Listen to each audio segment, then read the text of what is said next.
T-Man 978 Chill Review. Hello everyone, T-Man 978. Right now I'm going to be taking a look at G.I. Joe Classified Series, G.I. Joe Agent Helix. That's actually in her name. Here's the artwork. She's number 104 in the ongoing series.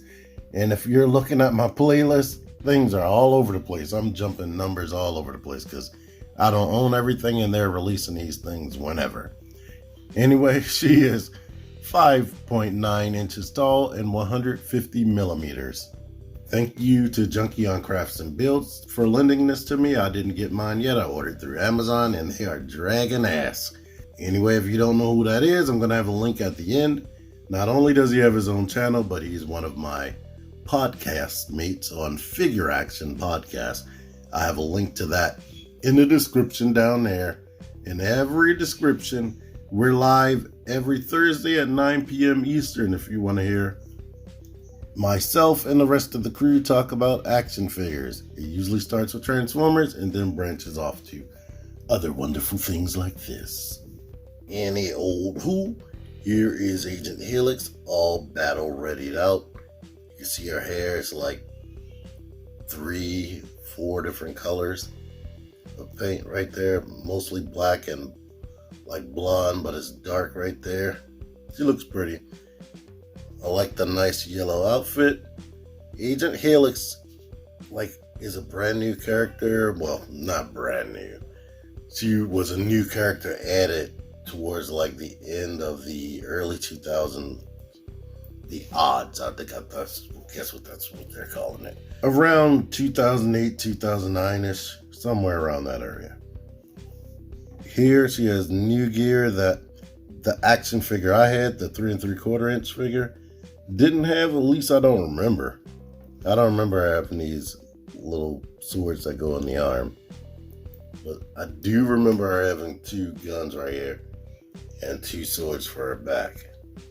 And I really like that figure, and the face was very reminiscent of this. But outside of, and look at these things on the belt, those look familiar. I don't know what they're called. Sorry. She has that knife right there. That's actually removable. It's not part of the belt. And she's using the lower half of the first release of Scarlet, as you can see by the boosters on the back of the legs. So yeah, but with them being painted up differently, that's nice. And I really liked the Scarlet lower body for some reason. Now these swords move at 2 points right here. Of course, you can rotate them around the wrist or the part of her forearm. So she can attack. You can put it under her arm like she's a praying mantis and have like a bug-like stance. But she can really, come on man, she can really go to town on attack options right there. It's nice. This is a floating piece. If this was my figure, I probably would glue the front of the belt to the front of the pants because that drives me up the wall. The swords, these are the swords from the movie Storm Shadow, Snake Eyes movie Storm Shadow. Great. I mean, they're okay, but the paint is sloppy right there. That seems to be a running trend. Whenever you see a Hasbro toy with yellow paint, just prepare for it to have some type of sloppiness every single time. That's always the case with Bumblebee. Everything else seems to be immaculate. Of course, you can pop that off if you want, and this is what you're working with. The sword has to be, or knife has to be pushed up that way. But here's this right here. This is very reminiscent of the blades that Action Force always come with. But I'm assuming that it's a real military thing. That's why that's happening. And one thing I didn't show you is behind this, she has an adhesive bandage right there on her arm. Now, it's very cartoony, and these things are somewhere between cartoony and realistic. So everybody's debating on whether it's an actual Band-Aid or a tattoo of a Band-Aid. I think I'm going to decide that that's a tattoo, because if the G.I. Joe team is anything like the Fortnite team, that would have been a raised piece right there and not just painted on. I guess the last thing to show off is one of our pistols right here with the very extended magazine right there. It does have a blast port right there for blast effects, so that's an option. She has the same articulation as all the other female action figures from G.I. Joe, so she's pretty articulated. Like, just note that because of the way they do the neck joints now, she can't look up that high. You can do basically everything else you need, though. Can't look up that high. The torso doesn't crunch forward too much. I mean, if you push it, it can come forward like that, but it doesn't really look like much. Of course, it rocks at the base, and I have her foot pushed like really far forward. You have to do that trick because you see how this ankle guard right there, or shin guard, comes all the way down right there. You got to do the trick where you have to rotate the foot, push up the hinge, and then rotate it over that. It doesn't work every time successfully the first time, but you can do it. But without that, she can still kick up, and of course kick all the way back like you're used to.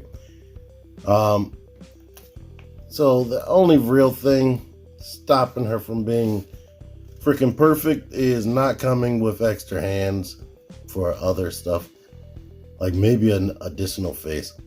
Since these legs are old, she does have the pins right there, but they're the same color and they made them flat. They're not like popping out like the old Marvel Legends used to do. And with this waist, the thing that I like to do to combat the fact that they can't ab crunch is I'll tilt to the side, which they can usually do well, and then rotate them like that to make it give the illusion that the ab crunch is working better, because technically from this angle it is. So there's that. Great figure. Here I just wanted to show her with her swords before I go to comparisons and whatnot. Both wrists rock forward like they like to do when the character has have swords as an accessory. Here she is next to an Action Force male and female figure, a Marvel Legends and a Cosmic Legion, Figma and Mafex, G.I. Joe females. Oh boy, I can't wait for them to redo her. They already showed they're doing a classic version with double jointed elbows. This one would be great if it had those arms. Couple of G.I. Joe males. And here she is as the Swarm Commander, leading over a group of Swarm Horde and Swarm Scarabs with Agent T-Man in tow. Anywho, thank you to Junkie on Crafts and Build for this, because none of these figures are mine. Besides, the only thing in this picture is mine is that head and everything on that head. So yeah, thank you. This is basically his idea, but now it's in my video, so thank you. And here she is with a Swarm helmet on, or a Scarab helmet. I was gonna leave it at that, but I'm pretty sure someone would be unhappy, so here's a Swarm helmet. There you go. You're welcome. Thank me by clicking like and sharing this video. And yeah, I mentioned some pros, I mentioned some cons.